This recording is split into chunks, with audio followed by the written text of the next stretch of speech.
Alors, je vais peut-être commencer par un petit peu d'histoire et je vais peut-être commencer par l'Orient, parce que vous l'avez compris. Le taoïsme prend naissance en Chine, donc en Orient, alors que le stoïcisme prend naissance dans le pourtour du bassin méditerranéen, donc en Occident. Ne soyons pas désorientés, commençons par l'Orient. Et donc, le taoïsme, en fait, a été selon les historiens, fondé par, ou bien l'esprit taoïste a été mis en place par Lao Tzu. Et ici, vous avez la chronologie avec les trois, à mon avis et à l'avis de beaucoup de personnes, les trois principaux penseurs de ce courant de pensée, que sont Lao Tzu, Li Tzu et Chuang Tzu. Et vous voyez ici, ils ne sont pas contemporains, Lao Tzu étant le plus ancien et Chuang Tzu étant le plus récent. Et bien sûr, ces dates-là, eh bien, sont des dates qui précèdent la naissance du Christ. Donc, c'est avant Jésus-Christ. Alors, je vais peut-être commencer par, alors, aussi pour vous situer Lao Tzu par rapport aux autres penseurs importants de l'Asie, notamment Confucius, eh bien, on voit que, en fait, les deux sont quasiment contemporains avec à peine une vingtaine d'années de plus pour Lao Tzu par rapport à Confucius, Confucius en vietnamien, et puis, bien sûr, par rapport à Siddhartha, pour lequel on a eu de nombreux exposés de la part de Engi. Donc voilà, donc ces trois personnages sont contemporains, le Bouddha, Siddhartha, Confucius et Lao Tzu, et chacun va développer un courant de pensée qui par la suite des courants de pensée qui par la suite vont avoir une importance primordiale non seulement en Chine, mais dans toute l'Asie et je dirais même plus dans le monde entier. Alors aujourd'hui, on va uniquement s'intéresser au taoïsme, donc au courant de pensée développé par Lao Tzu, Li Tzu et Chuang Tzu. Bien sûr, Confucius a eu aussi un élève, Mencius, Mengte en vietnamien, et Mencius est à peu près contemporain de Chuang Tzu, Chang Tzu en vietnamien. Voilà. Donc, je vais peut-être commencer non pas par le plus ancien ni par le plus récent, mais probablement par quelqu'un qui est très probablement le moins bien connu des trois penseurs du taoïsme. Et je veux parler de Li Tzu, ou bien de Li Zi, ou bien de Liet Tzu en vietnamien. Alors, en fait, Li Tzu avait écrit un ouvrage et je pense il n'est pas inintéressant de commencer par celui-là, à savoir le traité du vide parfait. Et en fait, dans le taoïsme, comme on le verra un petit peu plus tard, le vide joue un rôle fondamental. Notamment, c'est Lao Tzu qui l'a dit, euh, il faut avoir d'abord du vide pour pouvoir faire le plein. Et tous les conducteurs de voitures le savent bien. Lorsque vous n'avez plus d'essence, c'est là où vous devez en mettre davantage. Mais si, euh, quelle que soit l'entité, on est plein de, je sais pas, d'orgueil, de soi, etc., eh bien, c'est là où les problèmes vont commencer. Donc, Lietzsche, qui a parfaitement compris cela, eh bien, elle a commencé par écrire cet ouvrage qui est le traité du vide parfait. Alors évidemment, parler de ce traité en quelques minutes serait juste impossible. Donc ce que j'ai voulu faire, c'est simplement de raconter une ou deux histoires, et probablement la première, qui est la mieux connue, c'est celle du voleur de hache. Alors l'histoire du voleur de hache, est en fait une histoire relativement simple. Il était une fois un homme qui a perdu sa hache. Et donc, et à l'époque, le fait d'avoir une hache est important, c'est un outil de travail, un outil même de gagne-pain. Et donc, il commence à chercher et il voit à côté un voisin qui est très suspicieux pour lui. Pourquoi? Tout simplement parce que l'allure de ce voisin était celle d'un voleur de hache, d'après ce monsieur. L'expression de son visage était celle d'un voleur de hache, sa façon de parler était tout à fait celle d'un voleur de hache. Et en fait, tout en lui, aussi bien dans son allure que ses gestes et mouvements, eh bien, exprimait distinctement les caractéristiques d'un voleur de hache. En d'autres termes, eh bien, celui qui a perdu la hache était plus que persuadé que cette hache-là a été volée par son voisin. Il était intimement persuadé. Et ensuite, bah, évidemment, les relations de voisinage n'étaient pas au beau fixe, jusqu'au jour où, tout à fait par hasard, la personne qui avait perdu la hache avait retrouvé la hache qui, en fait, était perdue quelque part dans la vallée. Voilà. Et donc, il a retrouvé sa hache. Alors là, ici, la suite de l'histoire, je pense que vous pouvez la deviner, même si vous ne la connaissez pas. Il revient chez lui, tout heureux d'avoir retrouvé sa hache. Il recroise son voisin, et du coup, enfin, c'est le fils du voisin, et du coup, bah, ce fils du voisin a perdu bah, toutes les caractéristiques euh, qui lui a été attribuées par le monsieur qui avait perdu sa hache. Et donc, il regardait ce jeune homme qui n'avait plus rien d'un voleur de hache, les mouvements, l'être, la façon d'exprimer, bah, n'avait plus rien d'un voleur de hache.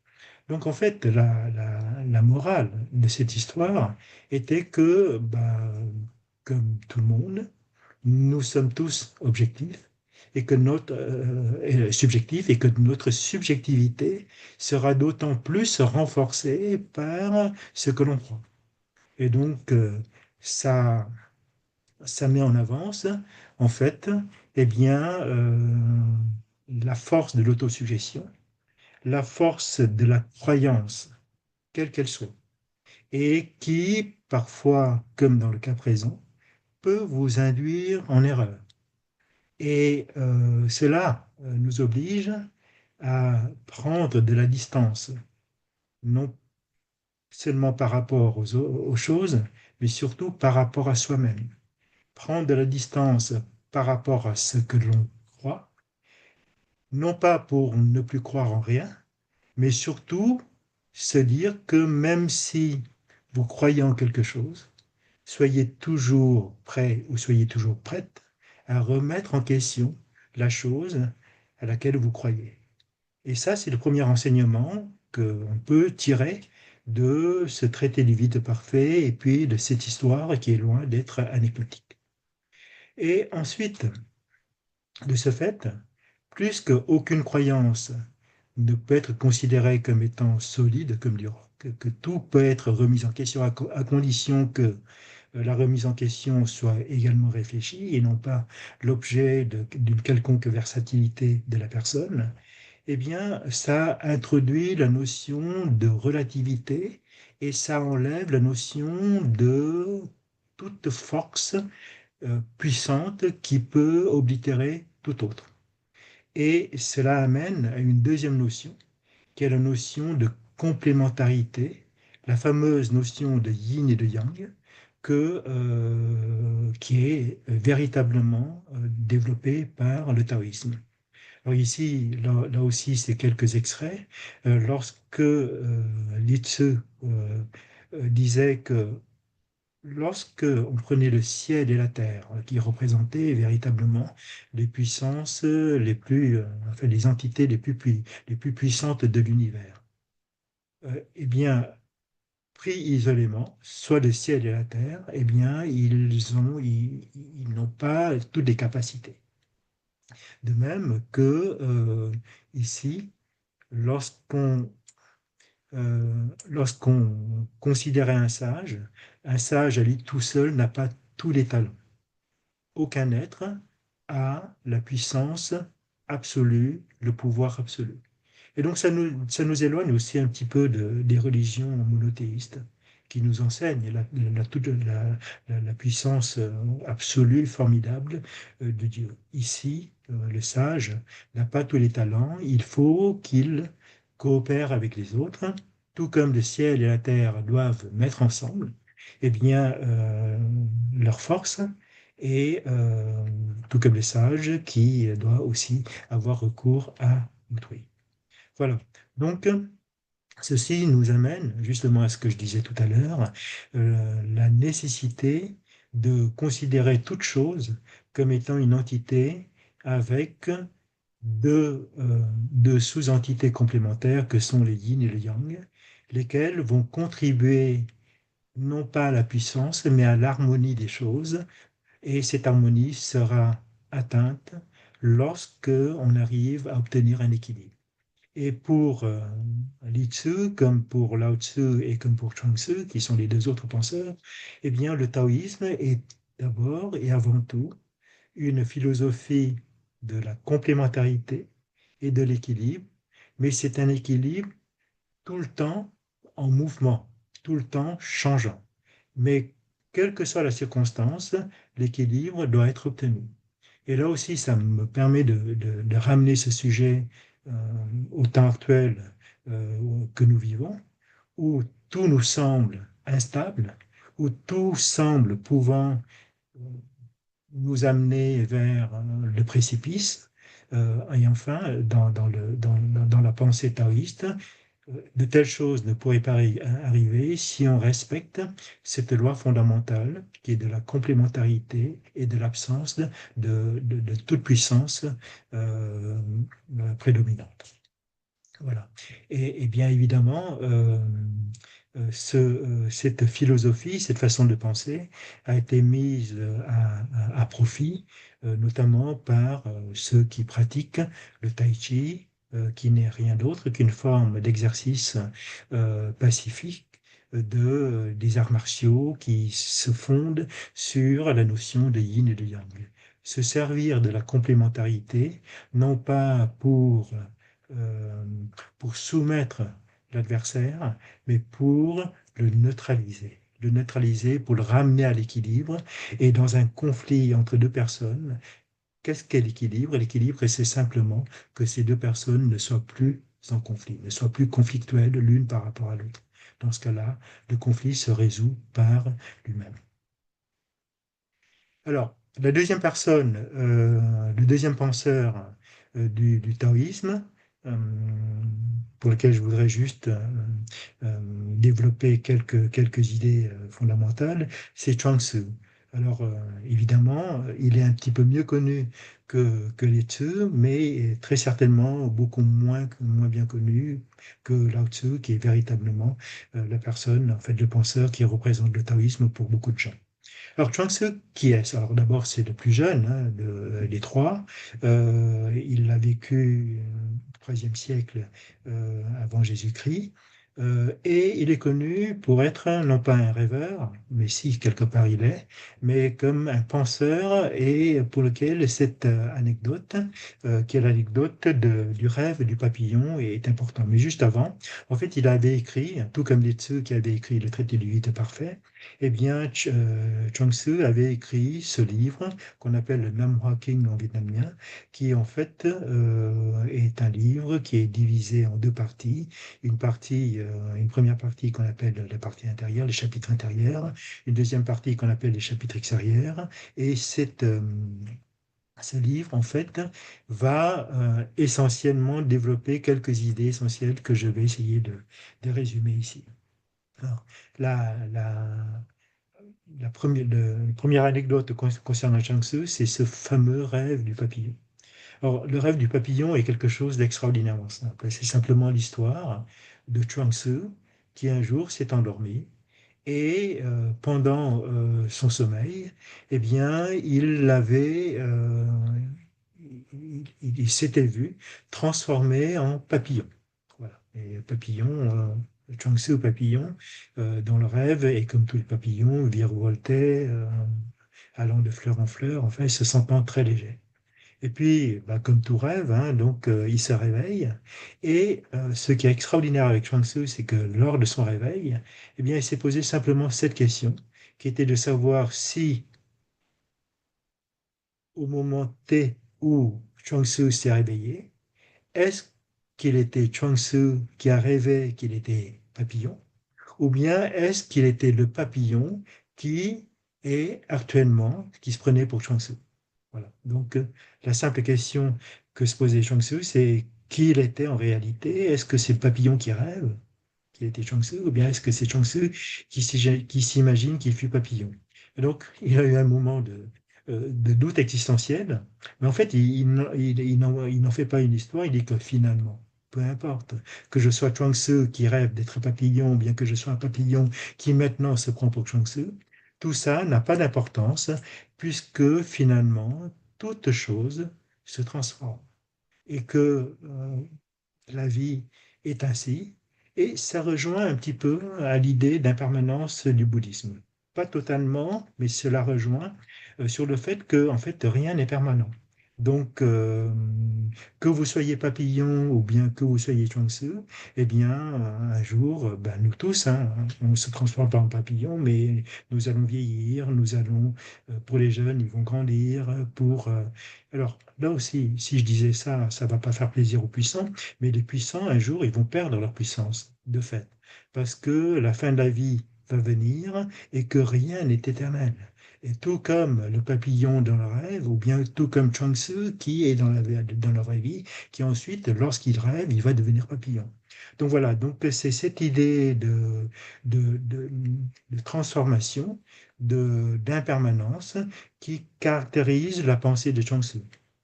Et en fait, cela lui amène à une deuxième chose.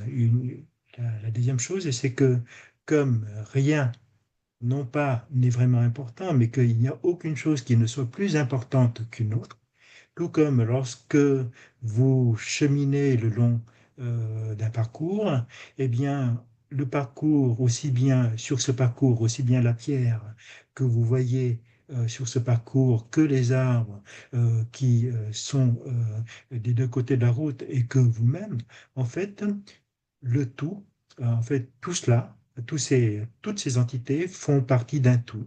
Et c'est le tout qui est important. Et en fait, chaque élément du tout, et aucun de ces éléments n'est plus important que l'autre. Et que si un élément pensait qu'il était plus important que l'autre, et c'était simplement une pensée toute subjective, c'est la pensée de l'élément. Mais que une pensée tout à fait inverse, voire même totalement opposée, peut très bien naître dans l'esprit de l'autre entité. Voilà. Donc, cette notion fait que eh bien, dans la vie, comme rien n'est forcément supérieur à l'autre, alors que lorsqu'on dit que rien n'est forcément supérieur à l'autre, on sous-entend aussi que rien n'est forcément inférieur à l'autre, que toute chose a sa place et que cette place-là a une importance relative par rapport à un ensemble.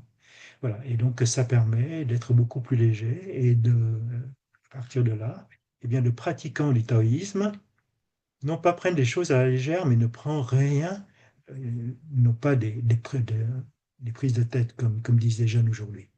Euh, et ils vont pouvoir atteindre cet état d'esprit que nous appelons le Tiuzao, c'est-à-dire se promener dans la joie et dans la béatitude. Et cela amène aussi, donc voilà, c'est la notion de spontanéité. Et dans la notion de spontanéité, j'ai mis entre parenthèses d'exprès parce que parfois le mot spontanéité n'a pas bonne presse. Spontanéité ici veut dire liberté. La liberté de faire les choses euh, telles que vous le sentez. Et cela permet, alors là aussi le mot vagabondage n'a pas bonne presse, cela vous permet, tout comme lorsque vous voyagez, un véritable voyage, ce n'est jamais le voyage organisé. Un véritable voyage, c'est de prendre son temps, de s'intéresser aux choses qui vous plaisent sur l'instant, de vous arrêter tant que la chose vous intéresse encore et de reprendre la route lorsque la chose ne vous intéresse plus. Mais cela n'est pas un vagabondage, c'est simplement de donner du temps au temps et de ne pas forcément courir après de deadline en deadline. Bien sûr, c'est beaucoup plus facile à dire qu'à faire, et moi-même, dans mon métier, je suis soumis aussi à ces espèces de dates limites ou bien de deadline, comme on le dit en franglais. Mais on peut aussi essayer de se donner et de se donner du temps et de réduire ces impératifs qu'il faut absolument faire les choses en temps et en heure. Là aussi, donc c'est une philosophie.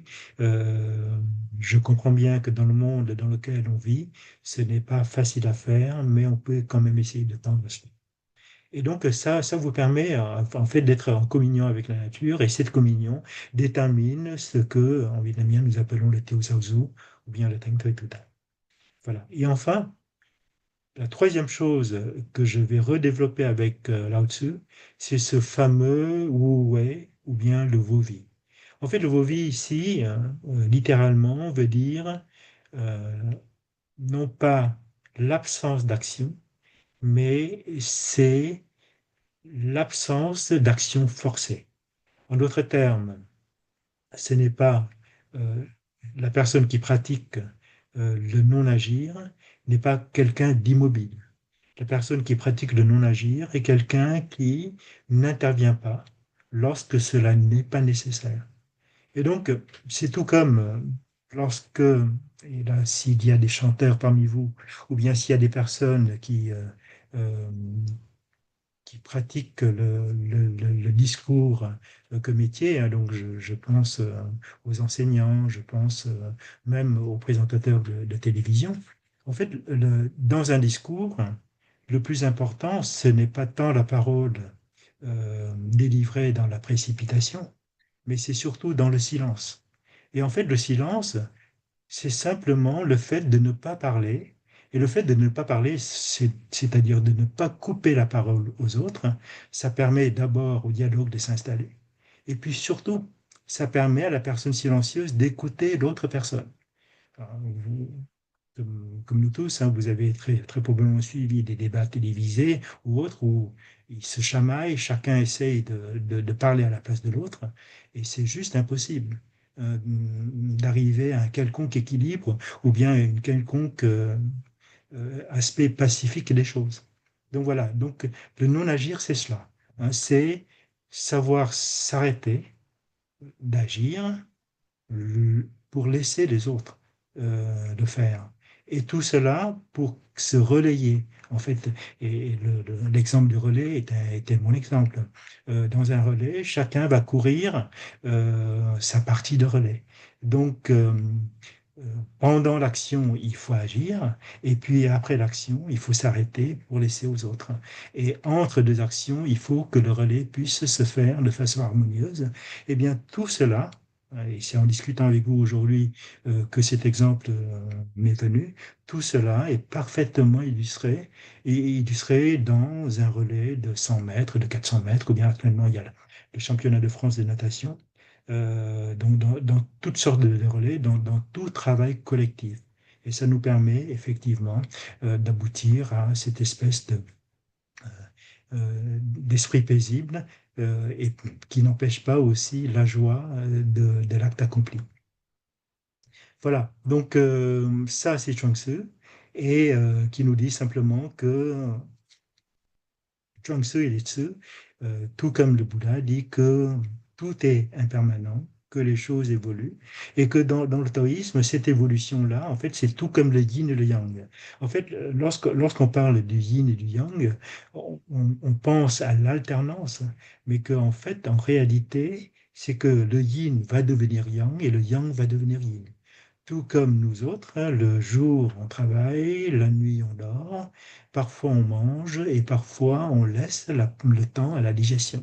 Et tout cela est quelque chose de parfaitement naturel et c'est ce que nous enseigne la philosophie euh, du taoïsme, et cela va, comme vous le voyez, permettre eh bien, une vie à la fois simple mais paisible et donc heureuse. Voilà. Donc là, ici, c'est en vietnamien, mais tout simplement pour dire que toute chose, le discours sur l'identité des choses, le Te Bat Luan, c'est-à-dire que toutes les choses sont égales. Il n'y a pas de chose qui soit plus importante que d'autres. Chaque chose a son importance et que pour vivre heureux, il faut savoir reconnaître l'importance de la chose au bon moment.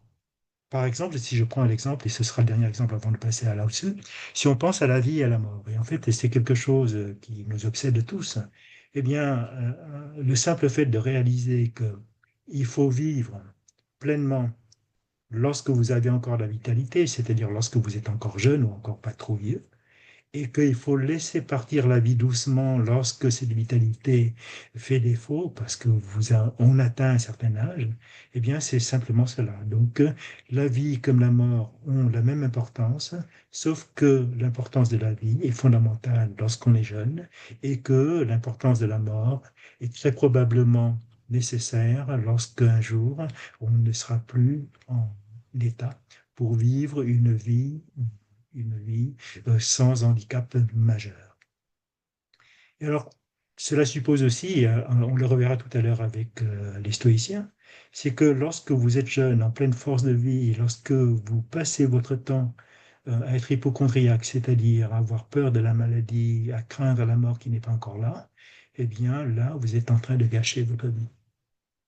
Mais ça, c'est une notion que l'on reverra avec les stoïciens.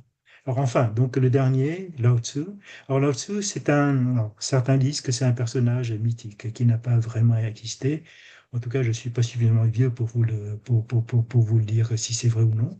Mais en tout cas, une chose est sûre, c'est qu'il a probablement existé. Mais l'ouvrage qu'il a laissé, c'est-à-dire le Tao Te Ching, le livre, le traité de la voie et de la vertu, eh bien, a été très probablement écrit par plusieurs personnes. Probablement initié par Lao Tzu lorsqu'il était vivant, mais ensuite complété par les personnes qui ont suivi son courant de pensée, peut-être ses élèves ou bien ses disciples. Alors le Tao Te Ching, qu'est-ce que c'est? C'est tout simplement bien le Dao De Jing. Dao, c'est la voie, bien le Tao, et le Tao, c'est le Dao en vietnamien, c'est la voie. Et le To, c'est le duc, c'est la vertu, et le king, c'est le traité. Et en fait, c'est un ouvrage qui est divisé en 21 chapitres, qu'on peut aussi considérer comme étant des poèmes. Ils ne sont pas très, très, très faciles à lire parce que c'est du Han.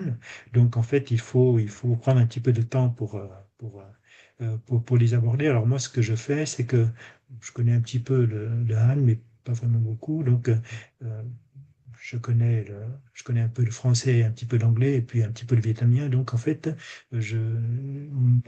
mon approche du Tao Te Ching, c'est une approche multilinguistique. Donc, je lis à la fois la traduction en vietnamien, la traduction française, la version française et la version anglaise, pour essayer de deviner ce que veulent dire ces 81 chapitres. Alors, on ne va pas tous les faire, hein, donc rassurez-vous.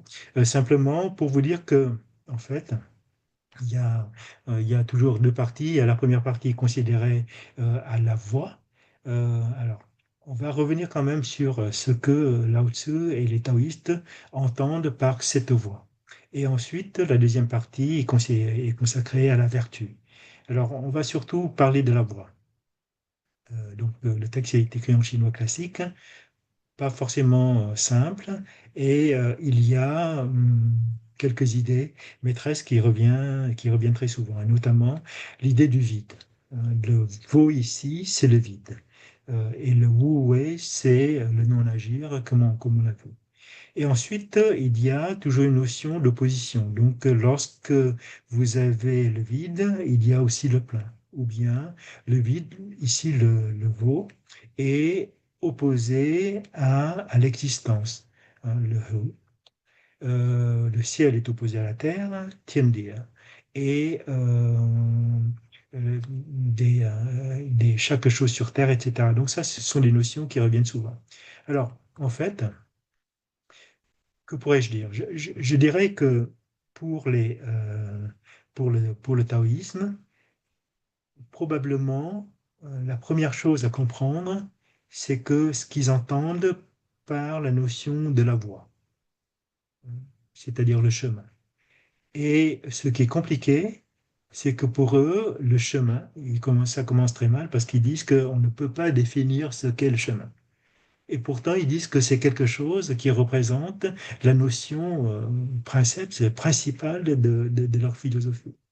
Alors, comment peut-on réconcilier cette notion d'impossibilité, ou bien la notion que la voie, le Dao, est quelque chose d'indéfini, d'indéfinissable et d'ineffable.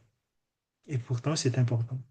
Alors, moi, j'ai mis beaucoup de temps à essayer de comprendre ces notions. Je ne sais pas si je l'ai encore bien compris, mais la meilleure façon pour moi de me l'expliquer, c'est de dire que un chemin serait impossible à décrire à quiconque lorsque ce chemin est changeant, lorsqu'il n'est pas fixe.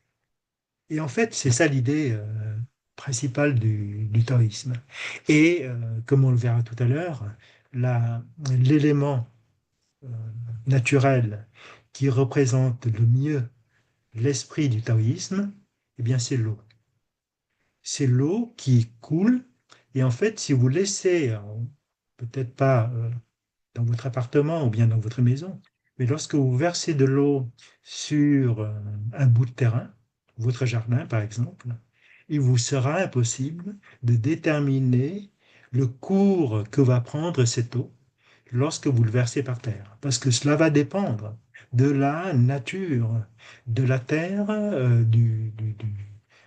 parcelle de terre qui se trouve dans votre jardin, de l'existence ou non des pierres, de la consistance de cette terre.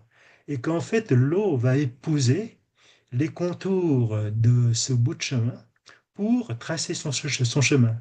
Et l'idée du taoïsme, c'est cela.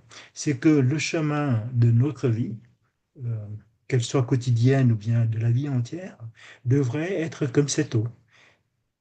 Avancer, toujours avancer, mais sans pour autant forcer. Lorsque l'eau rencontre un obstacle, l'eau contourne cet obstacle.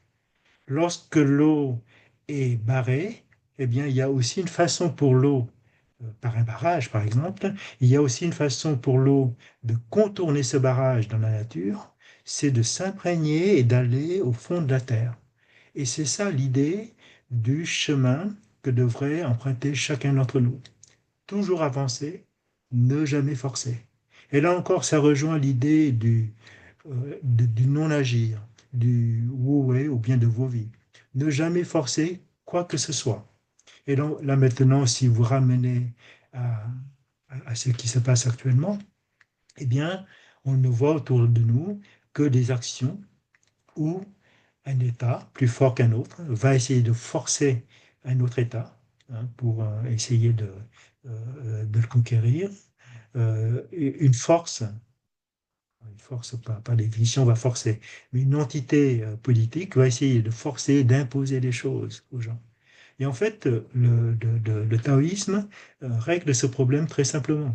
Parce que si vous ne forcez pas, cela ne veut pas dire que vous ne faites rien, mais quand bien même vous ne faites rien pour l'instant, et selon le principe que toute chose pleine va se vider et que toute chose vide va se remplir, eh bien, les cours de choses vont forcément changer. Tout comme nous autres, si on passe notre temps éveillé, le moment viendra où on aura sommeil et on va tomber dans le sommeil. Voilà. Donc, c'est ça, la voix, c'est une voix naturelle, sans jamais forcer, donc sans jamais soumettre qui que ce soit, quoi que ce soit, à votre volonté. Parce que la volonté elle-même peut être subjective et donc peut être induite en erreur. Voilà. La deuxième chose concernant le taoïsme, c'est que cela va permettre justement l'équilibre et l'harmonie. Donc, et le principe d'équilibre est illustré par le yin et le yang. Et enfin, le non-agir, dont je parlais, en fait, le non-agir ici, c'est de savoir s'arrêter au bon moment. Ça ne veut absolument pas dire l'immobilisme comme trop souvent on a interprété faussement cette notion. Et enfin, lorsque vous arrivez à faire tout cela, eh bien, le lâcher-prise vient très naturellement. Et là, je dirais même plus que celui qui pratique la philosophie du taoïsme n'a même pas à lâcher prise, puisqu'il ne prendra jamais. Donc, il ne prendra jamais quoi que ce soit. Donc, il ne fait que toucher les objets, peut-être le prendre comme on prendrait une paire de baguettes ou bien une cuillère dans la main pour manger, et puis ensuite va laisser ou bien un stylo pour écrire, et ensuite, lorsqu'on va s'arrêter d'écrire, ben, on va lâcher le stylo. Donc, la notion de lâcher prise ne devrait même pas exister chez des gens qui pratiquent. puisque vous ne prendrez jamais. Voilà. Et ça, c'est quelque chose de fondamental. Donc, je dirais que je conclurai cette première partie en disant que le taoïsme est une philosophie de l'eau, bien sûr, mais surtout de la fluidité. La fluidité dans la façon d'agir, la fluidité dans votre pensée. Et qui dit fluidité dans la pensée, eh bien, forcément, on va vous éloigner de tout ce qui est dogmatique, de tout ce qui est, voilà, qui impose aux autres votre façon de penser. Allez, maintenant on va passer à la deuxième partie, et donc je dirais, le stoïcisme est probablement, alors, c'est peut-être pas totalement vrai, mais c'est en grande partie une philosophie de la résilience. Vous le verrez un petit peu plus tard, en fait, ça dépasse cela, mais pour l'instant, retenons cela. Donc j'ai trouvé cette photo d'une plante qui pousse entre deux morceaux de béton. Alors, comme tout à l'heure, un petit peu d'histoire pour situer les principaux personnages du stoïcisme. Alors, je sais qu'ici, parmi les personnes qui écoutent, des spécialistes de la philosophie occidentale et notamment antique. Alors, juste pour vous situer, donc, bon, Platon, tout le monde sait qui c'est. Ensuite, Socrate, hein, donc l'esprit socratique qui encourage les gens à accoucher leurs idées, hein, donc à élaborer leurs idées et non pas à écouter bêtement et à suivre bêtement celles des autres. La philosophie platonicienne est bien connue, Homère évidemment, Lysiade et Lycée. Alors, Épicure, très rapidement, en fait, la philosophie épicurienne est très proche de la philosophie stoïcienne, mais sont deux philosophies qui sont quand même distinctes, enfin, du moins considérées par les philosophes comme étant deux philosophies distinctes. On ne va pas parler d'épicurisme aujourd'hui, mais voilà, je vous le souligne. Héraclite, en revanche, donc il est assez ancien, hein, donc au VIe siècle avant Jésus-Christ, est un personnage important. Et quand bien même il ne fasse pas partie des philosophes du stoïcisme, il joue un rôle néanmoins important, comme on va le voir tout de suite. Alors en fait, le stoïcisme va commencer au IVe siècle, en 335, avec ce premier philosophe qui est Zénon de Citron. Alors, je ne vais pas en parler parce qu'en fait, je connais assez mal, en fait, parce que j'ai pas beaucoup lu de lui. En revanche, ce que j'ai lu, et on va un petit peu parler plus tard, mais juste avant de le dire, juste un point sémantique, le mot stoïcisme dérive du fait que, en fait, ça vient du terme grec stoa poikile, qui veut dire portique peinte, et c'est là où, effectivement, les stoïcismes avaient l'habitude de se réunir. Donc, qu'est-ce que le stoïcisme? Et quels sont les buts des stoïciens? Alors, vous verrez, c'est relativement simple. La première chose, alors le bonheur, nous sommes tous pour, hein. Donc, si vous demandez est-ce que vous voulez chercher le bonheur, tout le monde va voter pour. Mais en fait, les stoïciens recherchent quelque chose de très particulier. C'est quelque chose qui est indépendant des circonstances matérielles historiques. Donc, c'est pas tant le bonheur, mais c'est surtout l'indépendance des circonstances matérielles historiques. Et vous allez voir, ça a une importance fondamentale. Et enfin, et c'est là où le stoïcisme rejoint le taoïsme, on retrouve la notion d'équilibre. Et si ici, et les stoïciens sont beaucoup plus précis, ils disent que c'est un équilibre moral et spirituel. Et par définition, un équilibre, c'est quelque chose qui ne peut pas être déséquilibré. C'est antinomique. Et donc qui ne peut pas être troublé, que rien ne puisse troubler. Donc c'est un équilibre stable. Et enfin, le but, c'est de vivre conformément à la nature. Alors là aussi, hein, je ne vais pas en parler parce qu'on n'a pas le temps et puis je ne suis pas un vrai spécialiste. Beaucoup de philosophes occidentaux, bien plus tard, vont être influencés par cette pensée, notamment je pense à Spinoza, pour qui la nature joue un rôle également très important. Et la nature de Spinoza n'est pas celle que l'on pense, elle n'est pas la même que celle des écologistes. Voilà. Donc la nature pour les stoïciens, c'est conformément à la vertu. Donc là, ça rejoint aussi la vertu du Tao Te Ching, et selon la propre nature, alors la retrouve la nature et celle de l'univers. Donc voilà, donc ça c'est quelques définitions et essayons de mettre les choses de façon concrète, telle que je les comprends bien sûr, et avec toute réserve et toute modestie. Eh bien, voilà, donc ici vous avez le stoïcien ancien, Zénon de Cicéron, et je vais surtout vous parler, alors, voilà.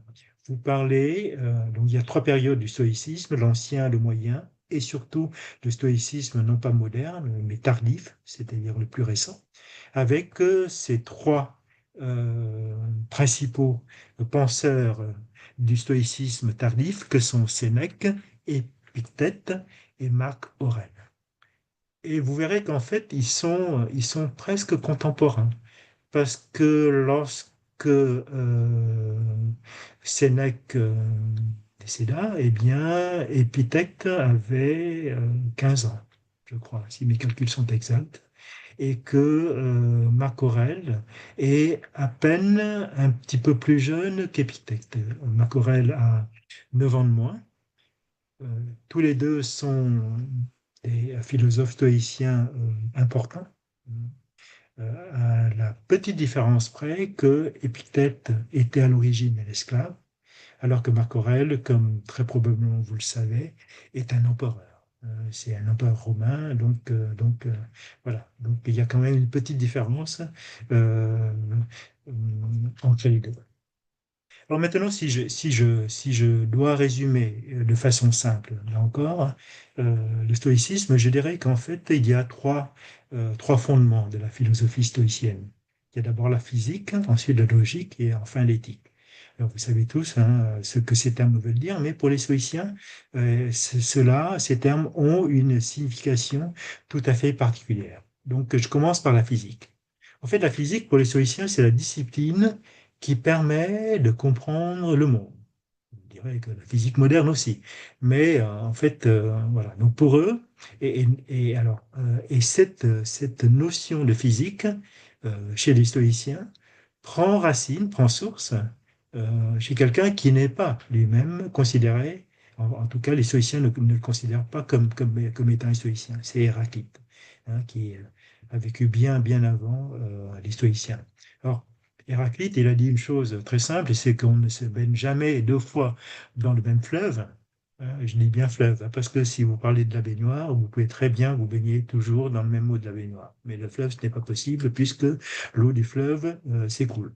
Et donc, voilà, il dit, nul homme ne se baigne jamais deux fois dans le même fleuve, car la seconde fois, ce n'est plus le même fleuve. Et comme entre-temps, ben, l'homme a un petit peu vieilli, ne serait-ce que de quelques secondes ou bien de quelques minutes, ce n'est plus le même homme. Et donc, ça rejoint aussi la notion d'impermanence du bouddhisme, et puis la notion des choses qui se transforment du taoïsme. Donc là, on retrouve des points communs. Et donc, ça permet à Héraclite de dire, bah, rien n'est permanent, sauf le changement. Et donc, si vous comprenez cela, et lorsque nous sommes en train de vivre un temps où le changement est quasiment permanent, eh bien, c'est quasiment normal. Probablement, la chose qui n'est pas habituelle, c'est que le rythme des changements maintenant ne s'effectue plus une fois tous les 10 ans, une fois tous les ans, ou bien une fois tous les mois, mais maintenant plusieurs fois par jour. Donc voilà, donc, et c'est ça qui peut être perturbant, mais simplement se dire que bah, pour les anciens, le changement est quelque chose de normal et même de permanent. Voilà. Et si vous y pensez, eh bien, tout le monde l'avait compris jusqu'alors, hein, du Bouddha jusqu'aux stoïciens, en passant par les taoïstes. Donc en fait, malgré les apparences, rien ne demeure identique. Donc là, je pars sous le contrôle d'un guide qui m'écoute. Donc ça nous amène à la notion de la permanence ou bien du vautour. Ça n'a pas d'existence propre.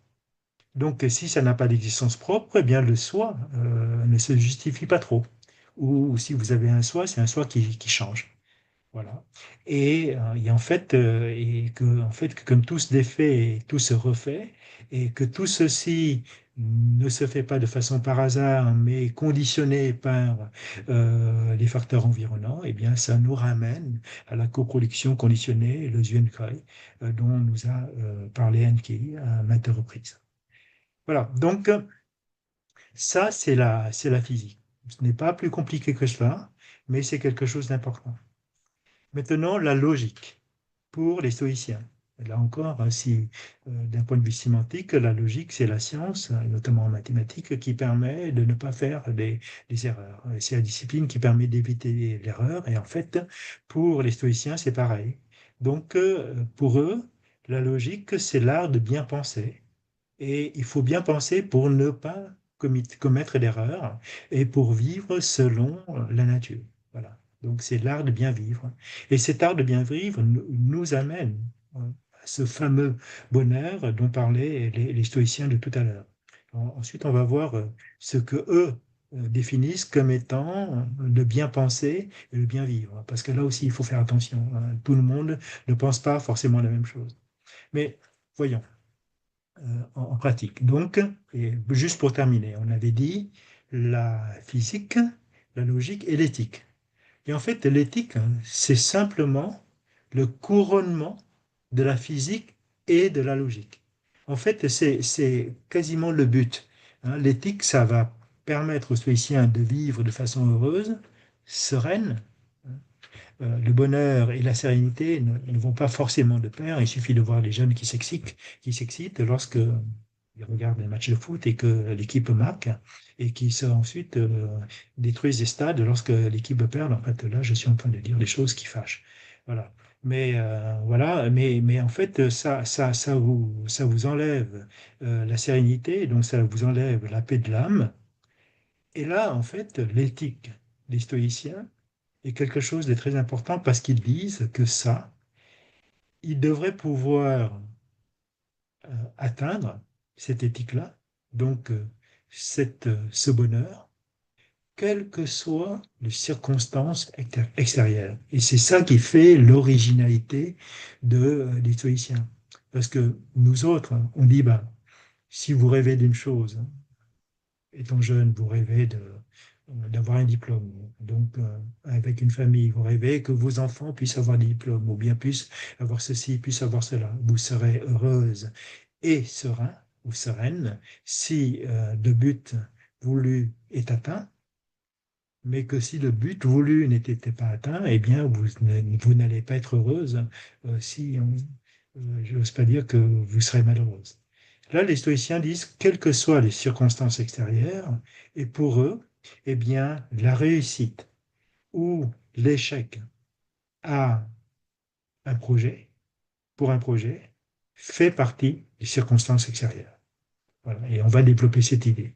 Mais juste avant, donc juste pour résumer, j'ai fait un petit schéma simple. La physique, c'est pour comprendre le monde. La logique, c'est pour éviter les erreurs. Et en fait, si vous additionnez, si vous mettez ensemble, et bien sûr, entre la physique et la logique, il y a un ensemble d'intersections. Il y a des choses qui peuvent être à la fois appartenir à la physique et à la logique, mais l'éthique, c'est l'entité qui va englober à la fois la physique et la logique selon les stoïciens. Et ça va leur permettre de vivre de façon heureuse, sereine, avec surtout la paix de l'âme. Parce que là aussi, c'est quelque chose de très important pour les stoïciens. Voilà.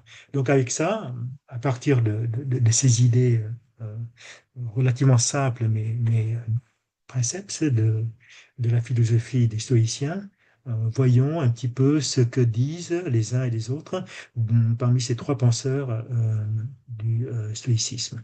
Alors, je commence par Sénèque.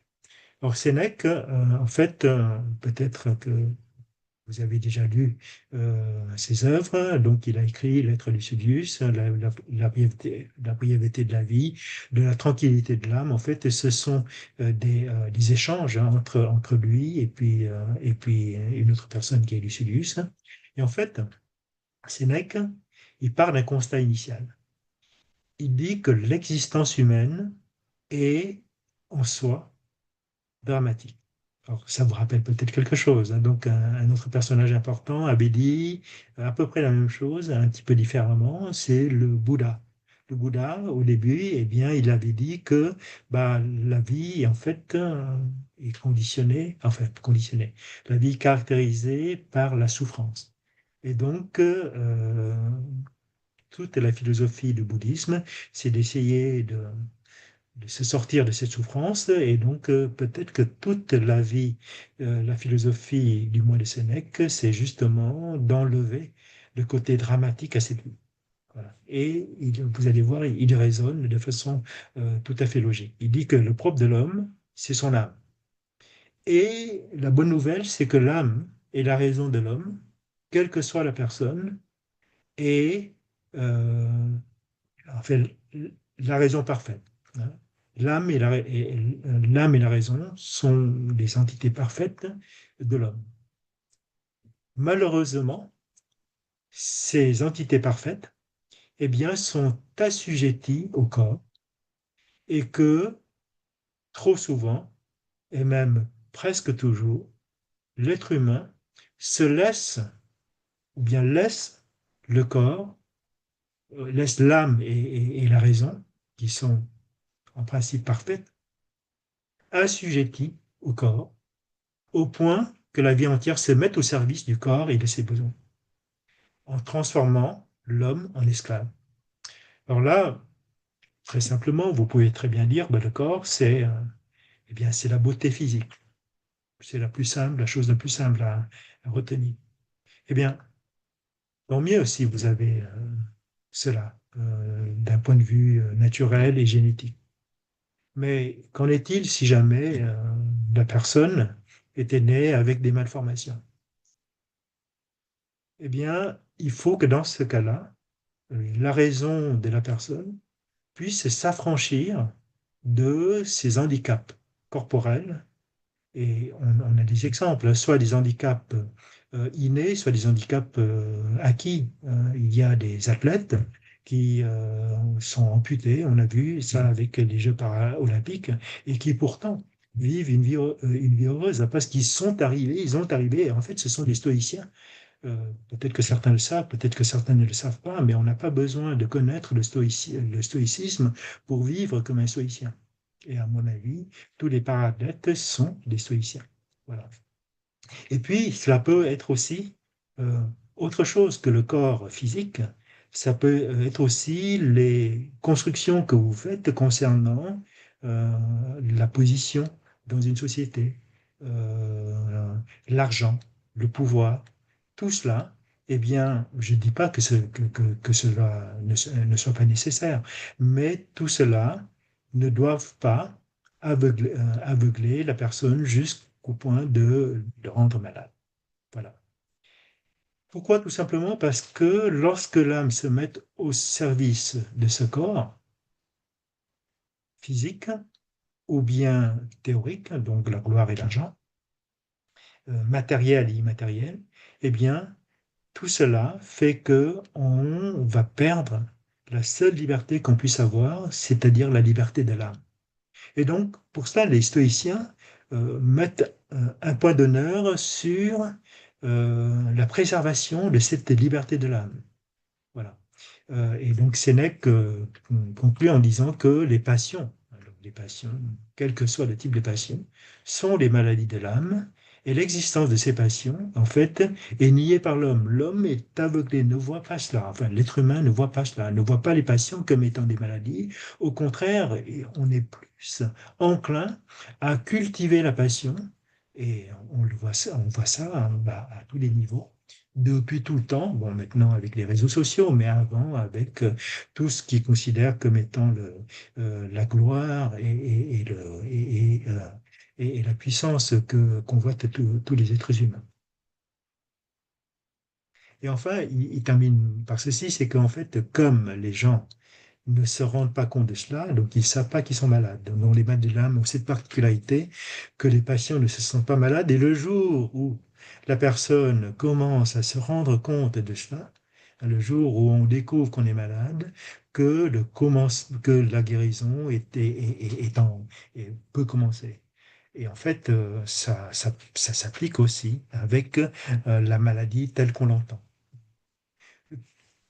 Toute personne malade qui nie sa maladie ne pourra pas guérir de sa maladie parce qu'elle ne cherche pas à s'en guérir. Voilà. Donc Sénèque raisonne comme un vrai médecin. Donc la philosophie, et donc pour lui, est la médecine mentale qui va vous permettre de vous guérir de, du, de la dictature, on peut utiliser ce terme, que le corps physique ou bien sociétal exerce sur notre âme, sur notre esprit. Voilà, donc c'est pour ça qu'il a commencé sa lettre à Lucidius, son premier œuvre, en disant, oui, cher Lucidius, sois ton propre libérateur. Et donc tout le chemin maintenant, c'est comment se libérer de cela. Hein. Donc il faut se libérer du désir, de la crainte, des erreurs. En fait, les erreurs sont commises lorsqu'on voit les choses de façon erronée. C'est un pléonasme, mais cela veut bien dire ce que cela veut dire. Et surtout des affects. Donc en fait, les stoïciens se méfient des affects comme on méfie de la peste.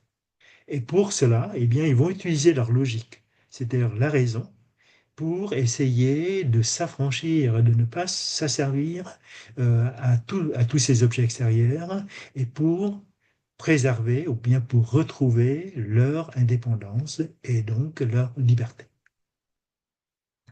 Alors maintenant, Épictète va nous permettre de développer les idées mises en place par Sénèque.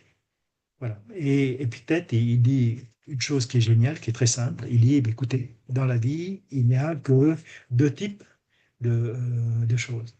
Celles qui dépendent de nous et celles qui n'en dépendent pas. Très simple. Hein. Et il dit ensuite, eh bien, faisons tout ce que nous pouvons concernant les choses qui dépendent de nous et acceptons les choses qui ne dépendent pas de nous. Alors, les exemples sont multiples. L'exemple simple, c'est que ben, lorsque vous conduisez, la chose qui dépend de vous, c'est d'aller vite, d'aller plus lentement, et éviter les obstacles. Ça dépend de notre vigilance et de notre conduite. Lorsque vous êtes dans un embouteillage ou bien bloqué par un feu rouge, alors quand bien même vous êtes en retard à votre rendez-vous, ce n'est pas la peine de vous énerver, et ce n'est pas en vous énervant que le feu va devenir vert tout de suite. Voilà. Donc ça, c'est un exemple simple. Il y a d'autres exemples. Et en fait, on va peut-être les prendre. Voilà. Donc ce qui ne dépend pas de nous, et en fait, ça, c'est important. En tout cas, ça m'a beaucoup aidé le jour où j'ai compris cela. Alors, c'est notre corps. En fait, si, votre corps dépend quand même de vous, parce qu'en fait, il faut l'entretenir, il faut manger, il faut faire un petit peu de sport. Mais en revanche, si vous êtes unijambiste, ben, vous serez toujours unijambiste.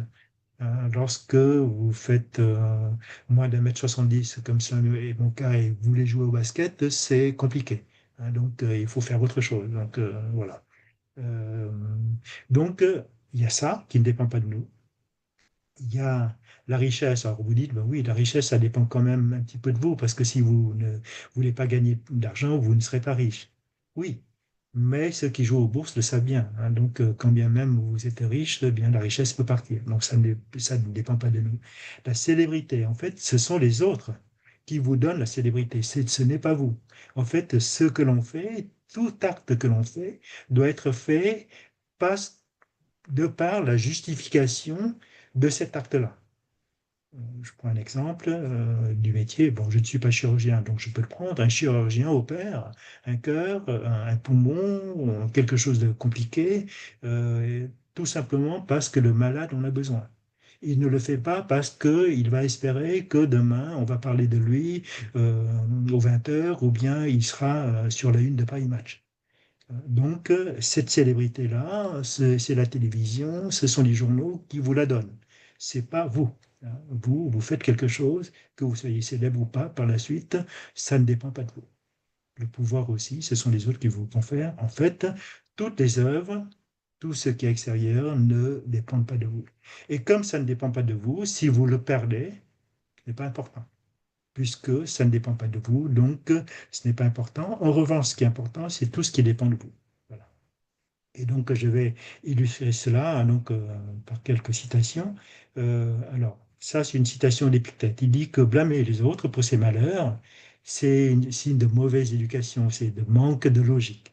Se blâmer soi-même montre que vous avez commencé à avoir une logique, hein, donc l'autocritique, mais elle n'est pas encore parfaite. En fait, ne blâmer ni soi ni les autres, donc ne pas porter de jugement. Et en fait, pour les stoïciens, le fait de ne pas porter de jugement est aussi très important, parce qu'en fait, le jugement est fonction de la perception. Et comme la perception est très souvent faussée, le jugement risque d'être faussé aussi. Donc, le mieux, c'est de ne pas porter des jugements, constater les choses telles qu'elles sont et les voir comme elles sont. Mais ne pas donner d'affect, porter d'un jugement, c'est aussi de donner un affect. Donc ne blâmer ni soi ni les autres montre que son éducation est achevée. Et cette pensée-là aussi a été reprise un petit peu plus tard par Spinoza, hein, qui dit que ne pas blâmer les autres, ne pas haïr les autres, ne pas faire des reproches, mais comprendre ce que fait l'autre, c'est ça qui est la chose la plus importante. Donc il y a toujours une explication, et l'explication doit être comprise sans que pour autant on porte un jugement à la chose faite. Voilà. Et donc je continue avec Épictète qui dit que bah, puisqu'on n'a aucun pouvoir sur le monde, c'est-à-dire sur ce que j'avais décrit, la gloire, la célébrité, l'argent, le pouvoir, eh bien, cela ne veut pas dire qu'il faut refuser le pouvoir le jour où le pouvoir vous est conféré de par vos qualités propres.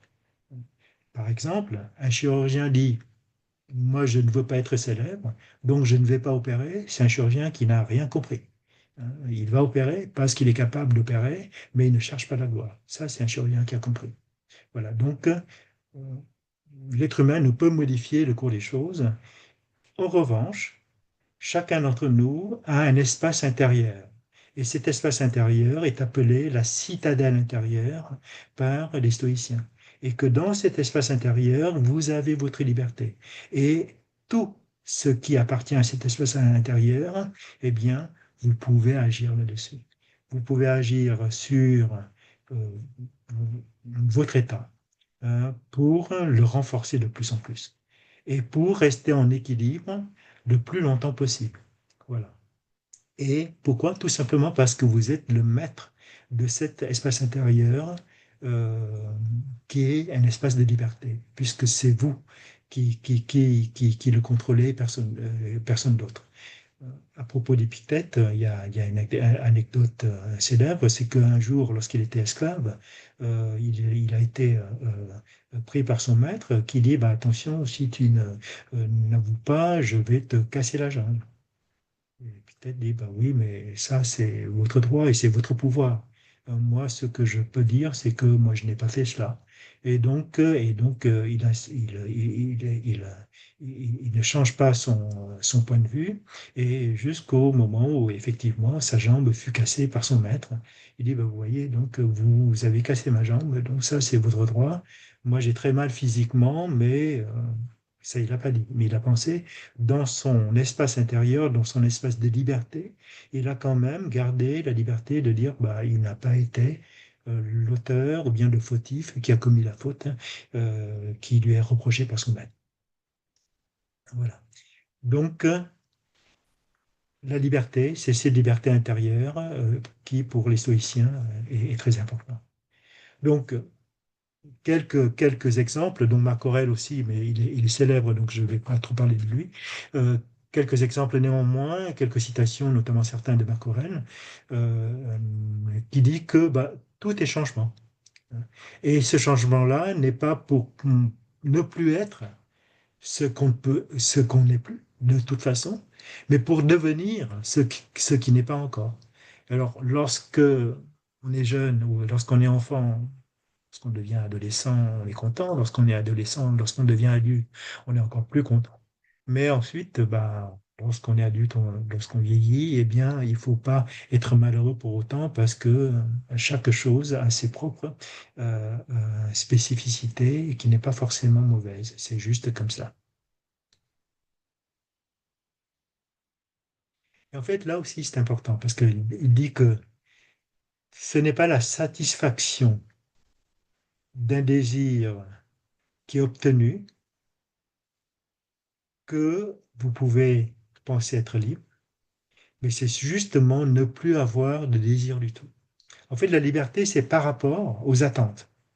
Et donc, si vous n'attendez pas, vous ne serez jamais déçu. En gros, c'est ça. Et d'autres philosophes reprennent cette idée.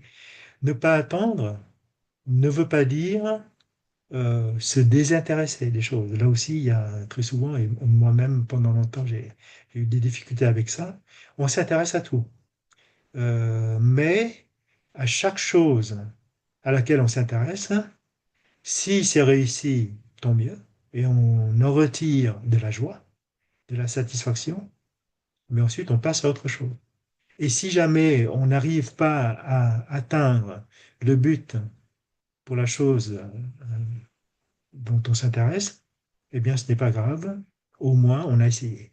Au moins, on a fait le chemin pour essayer d'être le plus près possible de ce but.